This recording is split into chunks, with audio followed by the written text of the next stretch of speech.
Hello and welcome to the Small Business Briefing, the Monday edition. My name is Brian Calley and I have the privilege of leading the Small Business Association of Michigan. Hi everyone, Sarah Miller, Vice President of Marketing and Strategic Communications. Thank you for joining us on this beautiful sunny Monday. I want to say a quick welcome to one of our new members, Group Genius. They're located in Lansing. So thank you to founder Amanda Hayho Kruger for joining.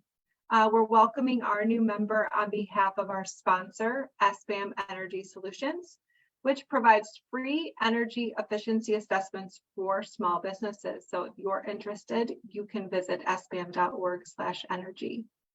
All right, so let's get into our topics today.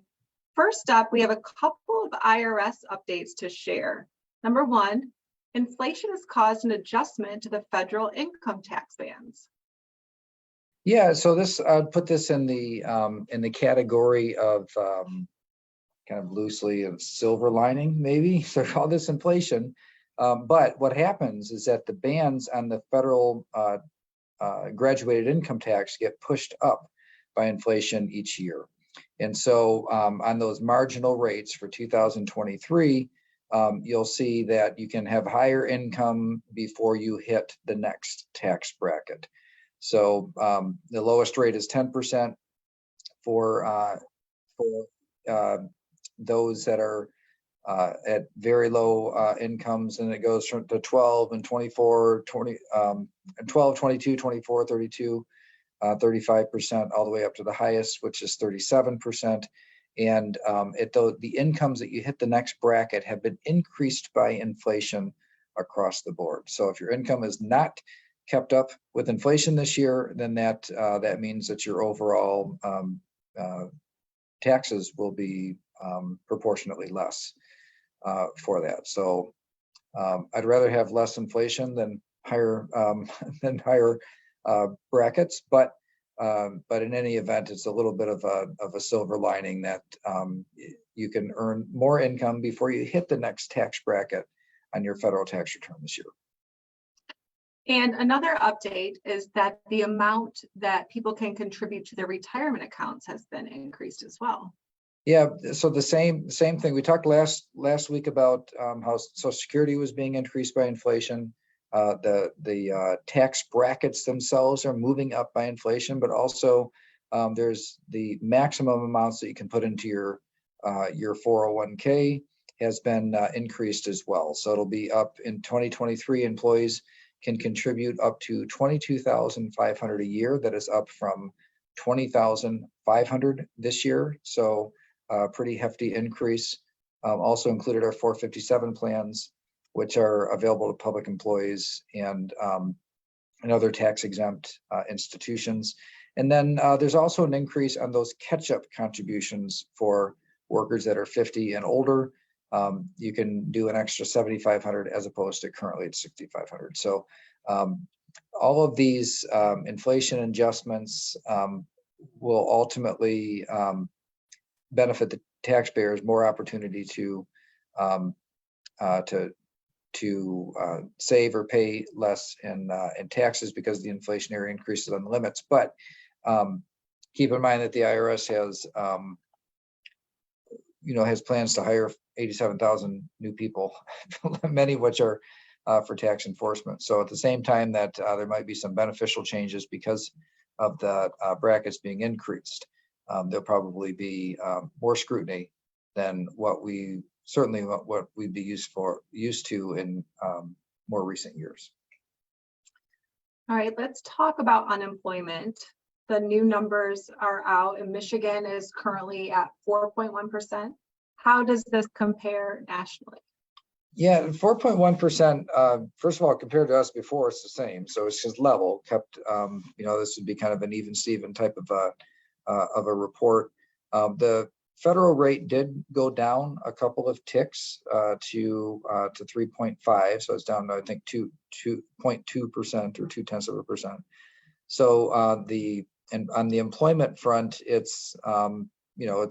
looks about the same. There's a lot of reason, though, to believe, we'll talk about it when we get to data Monday, where there is continued softening, perhaps in the future here, even above what maybe we've seen in the past. The question is, how much will it impact employment? We know that it impacts GDP and a whole bunch of other measures, housing sales and so forth. But when will it start to have a meaningful or a significant impact on employment? Good question. The answer is not yet. Let's talk a little bit about education now. So 4th and 8th grade standardized tests show continued decline in both math and reading. And this does have an impact long-term on our workforce. So it feels like we're kind of at a tipping point and we need to figure out solutions. Can you talk a little bit about that and also share more about SBAM's involvement in an organization called Launch Michigan? SBAM has, for the last few years, actually my predecessor, Rob Fowler, was one of the founders, if you will, of this group that was working toward education reform and trying to really draw attention to and find solutions for this slow-moving crisis of the decline in education that has been happening for quite some time. So Michigan is falling behind the rest of the nation. Our nation is falling behind the rest of the developed world. And this is very, very concerning when it comes to the fact that, you know, our future workforce, we're going to need to be more productive, not less productive, because of just the dynamics of our demographics. There can be fewer people in the future because we've got the baby boomers moving out of the workforce and being replaced by a smaller generation. So tough times ahead in the workforce front. We need to have an effective education system so that the workers that we do have are capable, ready, willing, and able to compete in a 21st century global economy. And so what Launch Michigan is it's a group of unions, business, philanthropy that is just working toward a plan for a real wholesale change in our education system, and one really out of necessity now because we have taken what was before problematic or concerning, and then added the ramifications of the pandemic and the pandemic response on top of that. And so we've seen at those major benchmark years in 4th and 8th grade, when there's all the students are tested and then compared to their peers in previous years, and those who are proficient in reading and math in both subjects in both 8th grade and 4th grade have really trailed off. And the rest of the nation has trailed off some too, but Michigan was already at a lower point, and so that trailing off is very, very concerning. So stay tuned on the work that comes from this collaborative that SBAM is a part of in changing the education system. But in the meantime, though, just reporting on the current status, and it's one that is every bit as concerning as what we had feared it would be, as we saw the school closures in the last couple of years and the fallout from student performance as a result of that. All right, let's talk a little bit about inflation. Bill Clinton, his Treasury Secretary, Larry Summers, had kind of an interesting take that you wanted to share, where maybe we're shifting the talk from reducing demand to actually increasing supply. Yeah, you know, the main tool that the government uses to deal with inflation is to reduce demand. You've heard this said many times that the Federal Reserve has to take action to kind of cool off demand. And one of the ways they do that is increasing interest rates. They've been very aggressive with that, and they continue to be aggressive with increasing interest rates. But what Larry Summers had said in a CNN interview that caught my attention, is pretty interesting, was especially just the fact that this was coming from a Treasury, a very highly well-respected Treasury from the left side of the political aisle, to suggest that, you know, bringing prices down, yes, you can reduce demand, but you can also increase supply. And so what are some areas? And so he talked about encouraging more petroleum drilling and fracking. So in other words, energy costs. By increasing supply, you bring the cost down, lifting tariffs on foreign trade. In other words, more kind of competition into the system and easing occupational licensing rules as well. So it's kind of a regulatory, lifting some of the regulatory burden on productivity, production, supply of goods and services. So really a more supply side response to it, and a challenge directly to the Biden administration to consider in tandem with those things that are being done by the Federal Reserve to impact demand, but to also look to increase supply to bring costs down. All right, moving on. We are just about 2 weeks away from the general election. I think everything is kind of changing quickly. So what is the latest? It is really a breathtaking change that has been happening over the last couple of weeks. Really, you could see some signs of it a month ago or 5 weeks ago, where you just saw a little bit of tightening in some of the energy that Democrats had in the summer, which looked like it really kind of muted the traditional doldrums of a first midterm election of the president's party. Usually is a down election for that party, be it Republicans or Democrats. But it looked like it might miss this in the summer. It looked like it might miss this cycle. But since then, there's been significantly more troubling economic news. We've seen energy costs rise back up. We've seen the inflation cost still be very troublesome in terms of how high it has been, and then of course the stock market performances that just really kind of continued to slide all 3 quarters of this year, and so these things piled up together has really pushed economic issues to the top of the list for a lot of voters, and a lot of independent voters, according to recent polls, not just here in Michigan but across the whole country, have really been kind of breaking toward Republican candidates. And so it's made some elections that didn't look like they were going to be very competitive just a little while ago look very competitive today. Now we're still a couple of weeks off from an election, so as I say, every day in politics is a political lifetime.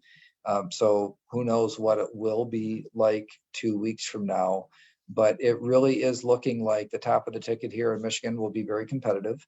At the end of the day, Michigan usually reelects its incumbents, and so it's still, I would say, still likely that Gretchen Whitmer will be reelected, but it looks much less sure than it did just a little while ago.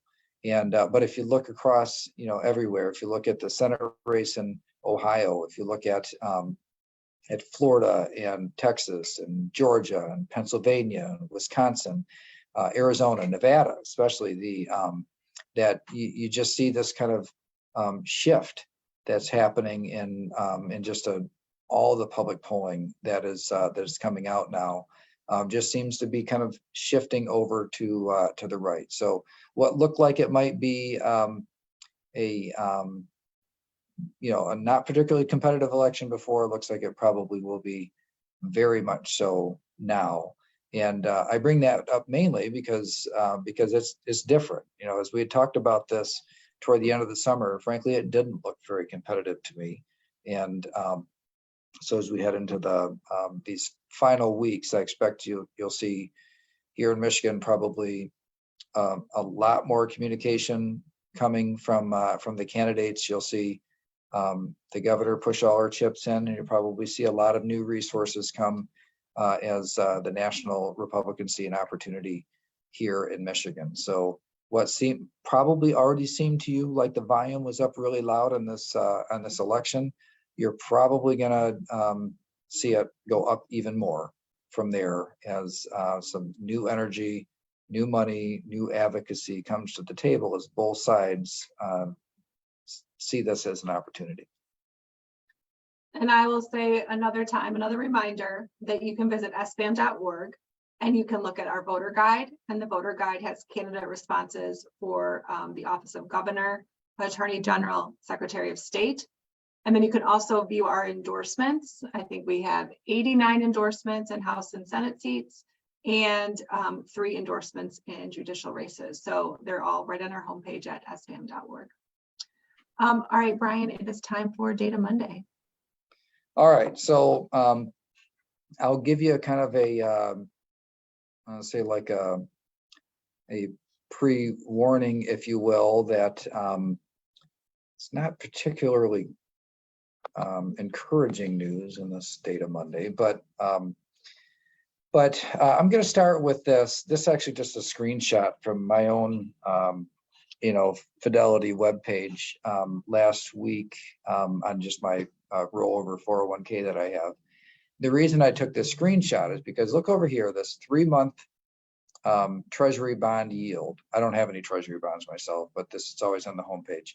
The 3-month Treasury bond yield, 4.15%. Then look down here in the middle and the bottom, the 10-year Treasury yield, 4.12%. So in other words, normally if you were to commit to a longer term bond, you get a higher rate. And yet in this case, the rates are inverted. So the long-term rate of 10 years is lower than the short-term rate of 4.15. That didn't last. It just was inverted for a short period of time. I happened to be looking at it at that time, but it had I've seen several articles written on this since this day when the bond yield did invert, and that is a pretty reliable predictor of recessionary times when you see the short-term money paying higher rates than the long-term money. And so just something to point out. Another, there's no one factor that decides whether the future is going to be good or bad or tough or indifferent.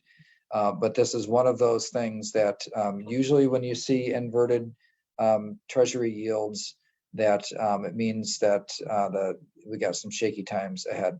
Now, I will say though, it didn't last. They only remained inverted for a little while.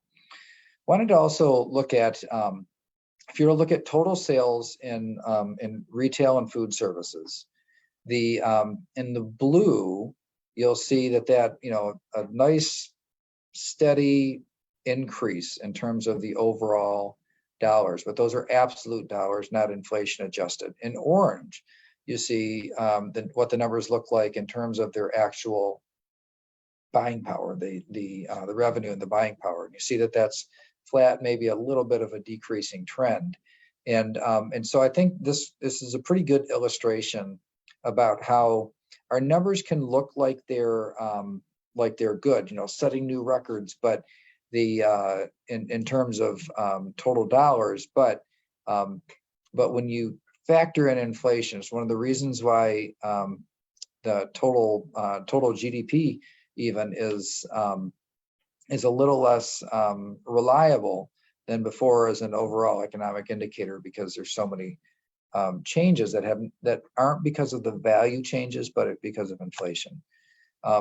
Now I've got a few slides here on home sales, and I'm sharing these because I think they're the earlier stages that would indicate that the interest rate increases by the Federal Reserve are having the intended, I almost said desired, but of course, reduction in things is weird to call it desired, but the intended impact. Remember, if they're trying to cool off demand, home builders, the projection on future sales, you'll see that it has dropped down quite a bit. We see that prospective buyers, so this coming from the National Association of Home Builders, the traffic of prospective buyers, you'll see how that was way up early in the pandemic, and then now has fallen down very low, and almost as low as the prospective buyers in terms of, and keep in mind, there's a percentage change here, but the percentage change, the decline that we've seen almost rivals in the first few months of the pandemic when everything plummeted. And then percentage of home sales above the list price. So you've heard all these stories about people list their house, there's a bidding war, and it sells for way over the list price. Well, over 50% of houses sold above list price as early as March of 2022. That's dropped down to about 33%. So still high, but if you look at just the way that this has been falling, I think it looks pretty clear that it's on its way down back to planet Earth, if you will. There's always markets that are so hot that they produce bidding wars, and so there's a base of houses that are always going to sell above list price. But it was, as far as I know, unprecedented that it was as high as it was. But again, looks like it's coming back down, and would be evidence that the Federal Reserve policies are having their intended impact. So here's another one too that I'll call this an early warning sign of things softening among consumers, because consumers are still spending right now. But we've covered before that credit card debt that had plummeted a lot during the pandemic was approaching more normal levels. And we also see credit card delinquencies, which had dropped off quite a bit. The pandemic, remember, there was all these government programs, a lot of extra cash into the system. Overall credit card debt came down. Also, delinquency on credit card debt came down. Naturally, if you have less debt, you have less delinquency on that debt. And so now it's actually got a few months trend here of delinquencies on credit cards increasing. I think that's an indication that perhaps there's some softening in the consumer capacity. Again, historically, not high delinquencies. You can see back in 2009 how much it really popped up, overall credit card delinquencies, but it's definitely got a turnaround, a concave up shape to recent months. And then speaking of inflation, though, I thought it might be good to show the way that inflation in the U.S. stacks up to our counterparts in Europe, and then take a look at Japan. It's funny, like Japan's is way up from where it was in its low point, but still, only around 3%. 3% is pretty darn healthy. In fact, for Japan, that's good. They've had deflation, and that's not good either. But Japan is actually, ironically, inflation in Japan has got them up to levels that are pretty close to what our target would be in terms of ideal in the U.S. You'll see the U.S. at just over 8%. The UK, the United Kingdom, and the European Union both being higher. They've got bigger problems, probably longer term problems, especially on the energy front in the European Union and the UK. And so some bigger risks for their overall recovery and getting inflation under control. In the US, it really is tied a lot to government actions, extra bond purchases in the bond market, and close to zero interest rates, and then a bunch of economic stimulus has pushed up inflation in the U.S. In the EU and UK, the factors there are a little more permanent, probably will be harder to get under control. By the way, the UK, who just had a new prime minister, is already, that prime minister resigned after just like 6 weeks, and they've got all kinds of political turmoil, and it's really tied to inflation. And then this survey caught my attention to people that are in a recent survey. People were asked that, what are you, with all this inflation and higher prices, what are you cutting back on? Restaurant meals was the number one choice at over 50% of people saying they were cutting back on restaurant meals. And then, but also clothing, shoes, apparel. Keep in mind, down here is e-commerce. Okay, so this would be more of the in-person, and that at over 50% as well. What really struck me as, it's like this restaurant, retail, grocery, gasoline, hair and nail care, grooming, that so much of this is, these are industries that are dominated by small businesses. And so the idea that people are responding to inflation by cutting back in these areas, and then to see, e-commerce, which is really dominated by a couple of massive players, being low on the list comparatively speaking, concerning that perhaps as we move into recessionary times here, that small businesses might feel a more significant brunt of that movement into recession than bigger companies. The U.S. Federal Reserve Bank of New York, they put out their weekly economic index, and that's fallen down again. So it's bounced up and down a little bit in the last 3 months, but or the last 3 weeks. But there's it is an undeniable long-term slide, and so just indications again. If this is an accurate representation, the bad news is tougher recessionary economic times. Perhaps the good news, though, will be that that inflation finally gets brought under control.